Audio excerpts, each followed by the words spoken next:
triple in headery. northwestern Louisiana, southwestern Claiborne Parish in northwestern Louisiana until 8:15 p.m. Central Daylight Time.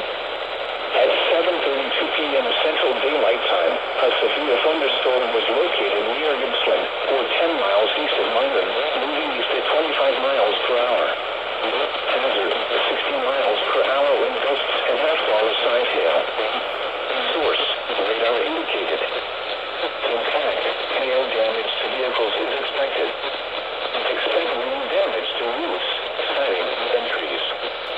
Locations in transit include Arcadia, Gippsland, Simsboro, Athens, Bryce-Salad, Mount Lebanon, and Ada.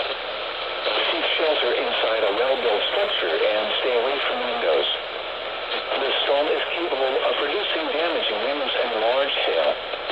Repeating, a severe thunderstorm warning has been issued until 8:15 p.m. Central Daylight Time for the following parishes in Louisiana: